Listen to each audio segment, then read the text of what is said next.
자, 그러면 오늘 우리 함께 보는 말씀 보겠습니다. 골로새서 4장 2절에서 6절까지의 말씀이에요. 골로새서 4장 2절에서 6절까지 같이 읽어봅니다. 시작.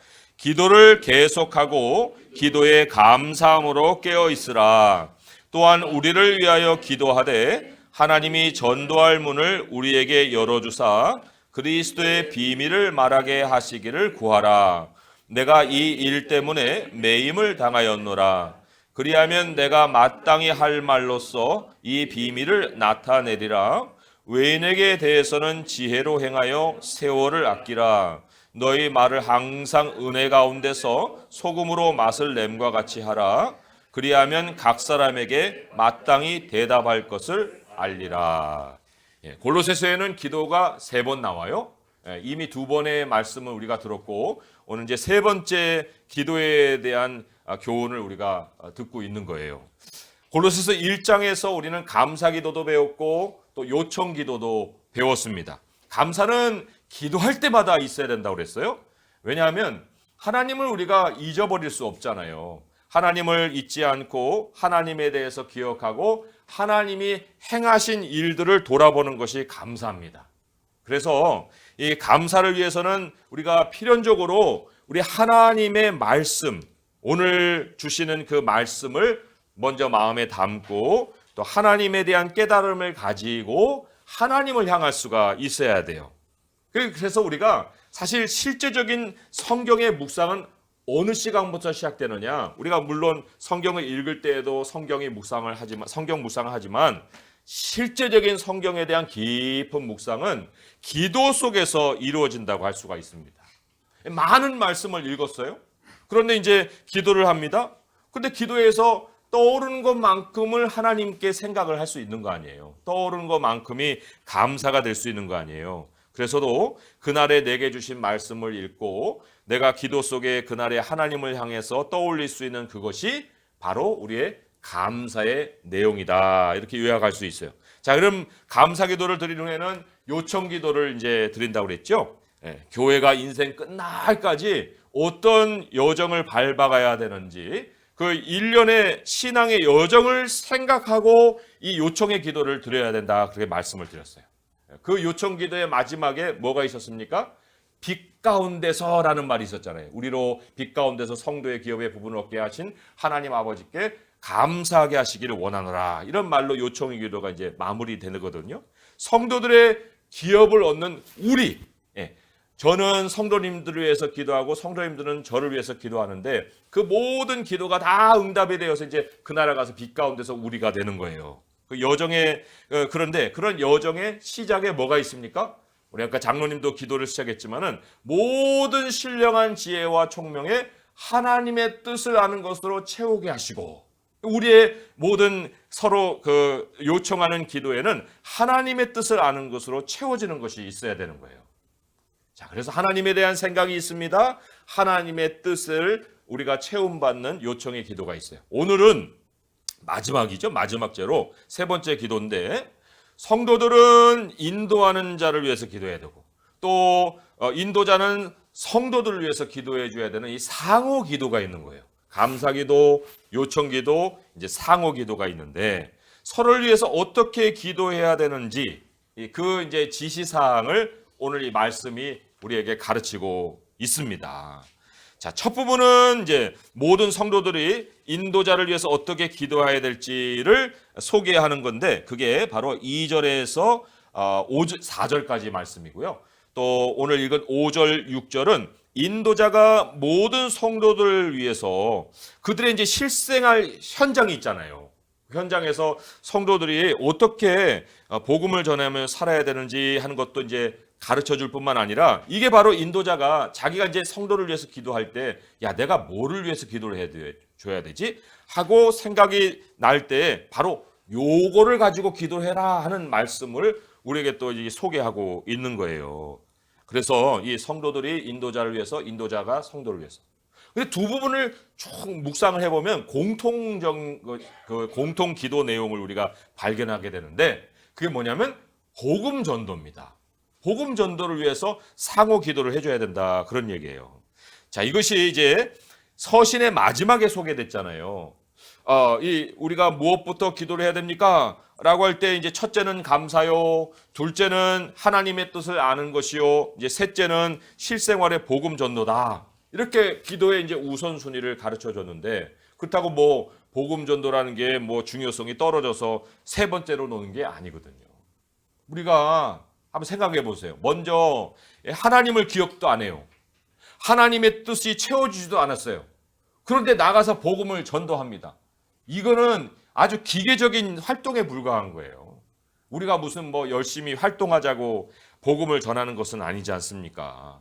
그러니까 인도자나 또 모든 성도들이나 복음 전도에서 가장 중요한 것은 전도 자체가 아니고 전도를 할 수 있도록 우리 안에 이미 준비되어 있는 기도예요. 지속적인 기도가 먼저 준비가 돼야 되고, 그리고는 이제 하나님의 말씀을 듣고 이제 나가야 되는데, 그게 바로 이제 오늘 첫 번째 말씀에 기도를 계속하고라는 말에 해당이 되는 거예요. 기도를 계속하고. 이게 특별 제목의 기도가 아니고 우리의 여정에 있어야 되는 기도 제목이기 때문에 지난주에 말씀드렸듯이 이런 종류의 기도가 주기도문이 있다. 그렇게 말씀을 드렸고요. 또 1장에서 배운 감사기도, 교회를 위한 요청의 기도. 이거는 반드시 우리가 매일같이 기도할 때 그 계속되는 기도 속에 포함을 시켜서 이제 기도를 해야 되는 거예요. 그죠?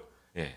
자, 이 바울의 마음에 이 계속해야 될 기도의 내용을 우리가 이제 마지막 세 번째에도 확인을 해볼 수가 있는데, 그 기도를 계속하고 뭐라고 했습니까? 기도에 감사함으로 깨어 있으라 그랬잖아요. 감사함으로 깨어 있으라. 이게 바로 계속해야 될 기도의 내용을 이제 잠깐 또 요약해서 설명을 해준 거거든요. 감사함, 바로 하나님의 생각이 지속적인 기도 내용이 되어야 된다 하는 것과, 또 깨어 있으라 하는 것. 우리 청소년들에게 전하는 말씀 들었지만은 깨어 있으라는 게 어떤 뜻인가? 예수님의 많은 비유에는 깨어 있음에 대한 가르침이 아주 가득 차 있습니다. 근데 이 깨어 있으라 하는 핵심 주제에 예수님의 재림이 있어요. 재림이 있기 때문에 우리가 준비하고 깨어 있으라는 말씀으로 여러 비유를 얘기했지 않습니까? 그러니까 우리가 기도할 때 우리의 마음을 하나님께 머물 뿐만 아니라 우리의 시선은 예수님이 다시 오신다. 예수님이 오신다는 그 재림에 머물러야만 우리가 계속해서 이제 기도하는 이 모습이 바른 모습이 될 수가 있다. 자, 그리고 이것이 우리가 정말 바른 방향이냐, 우리가 정말 예수님을 바라보고 있느냐라는 것을 늘 확인할 때 이제 아까 말씀드린 바 그 빛 가운데서라는 그 말을 늘 기억하면서 하나님 앞에 우리가 영원히 감사하게 하시기를 원한다. 하나님 앞에 가서 하나님의 이야기로 꽃 피우기를 원한다는 마음을 가지고 이제 늘 기도를 드려야겠죠.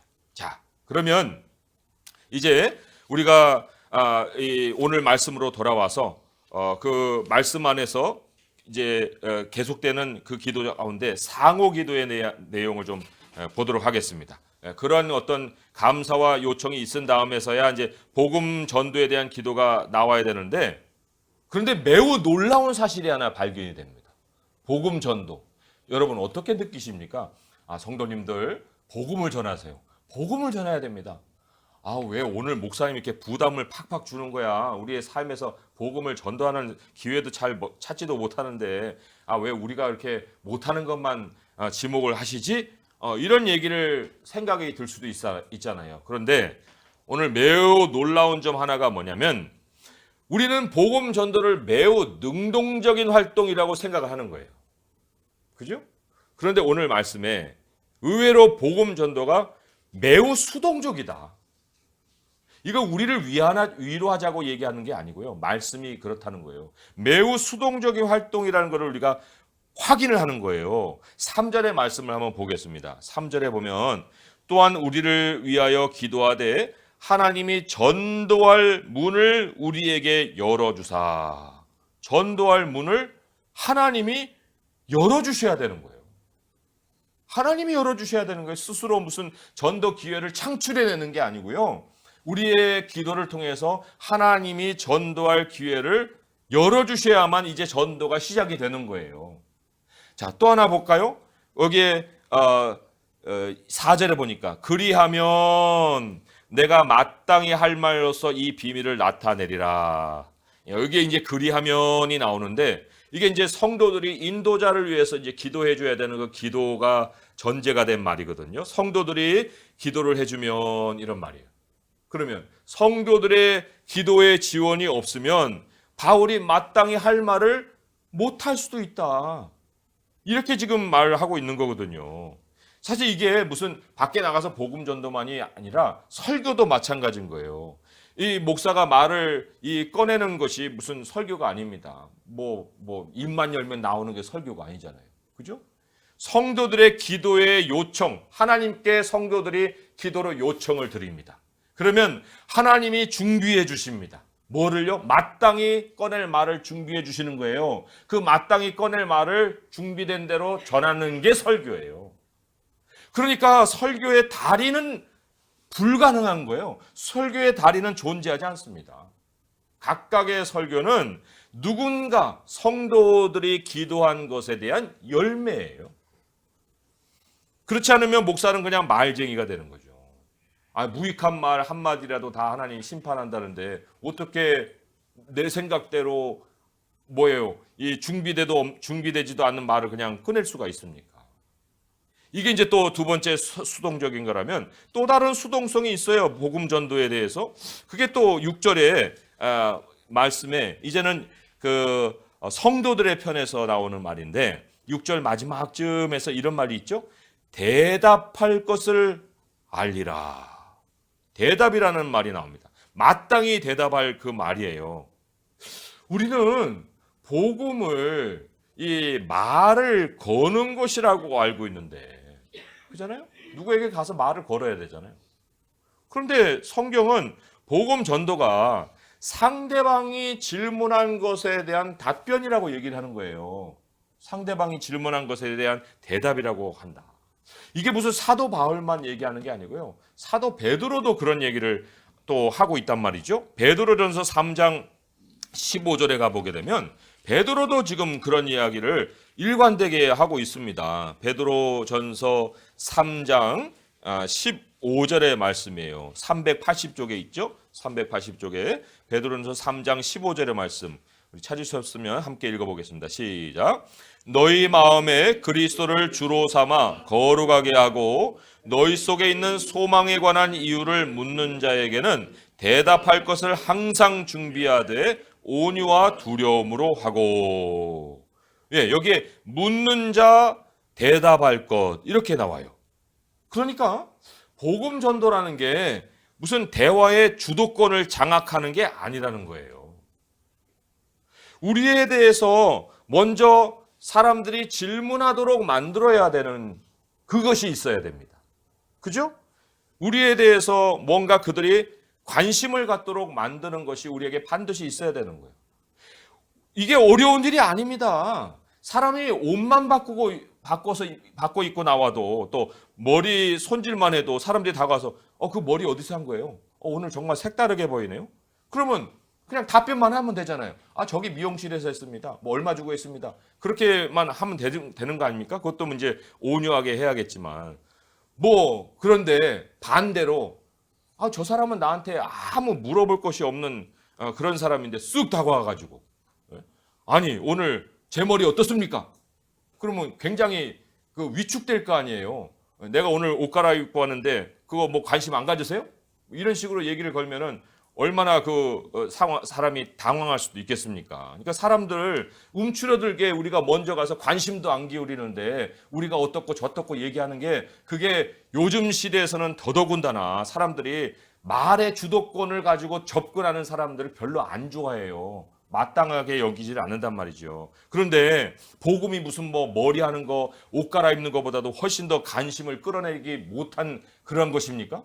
그런 게 아니잖아요. 사람들이 우리에게 다가와서 물어볼 수 있게 하는 게 무슨 대단한 준비를 하는 게 아니거든요. 그런데 여기에 두 가지 준비가 있어야 우리도 옷을 갈아입을 때는 이 옷을 입을까? 저 옷을 입을까? 관심도 가지고 옷을 갈아입고 머리도 뭐 아무데 나가서 뭐 팍팍 깎고 옵니까? 그렇잖아요. 그 우리가 정한 미용실에 가서 그 머리도 깎듯이 다른 사람이 우리에게 관심을 기울일 수 있도록 복음 전도를 준비하려면 우리에게도 기계적인 준비가 아니라 아주 우리의 삶 속에 일상의 모습 속에서 준비하는 것이 있어야 된다는 거예요. 그게 뭐냐면 6절에 보니까 이렇게 나옵니다. 너희 말을 항상 은혜 가운데서 소금으로 맛을 냄과 같은 준비를 해라, 그런 얘기예요.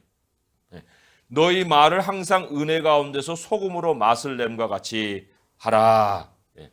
다 여기 보니까 각 사람에게 마땅히 대답할 것이라는 말도 같이 소개가 돼요.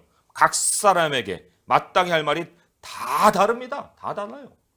그 설교의 달인도 없지만 복음 전도의 달인도 없는 거예요. 각인각색이고 복음 전도 상황도 천태만상이니까. 그래서 이제 우리가 두 가지를 이렇게 준비를 해야 되는데, 첫 번째, 5절의 말씀을 이제 다시 한번 주목합니다. 외인에게 대해서는 지혜로 행하여 세월을 아끼라.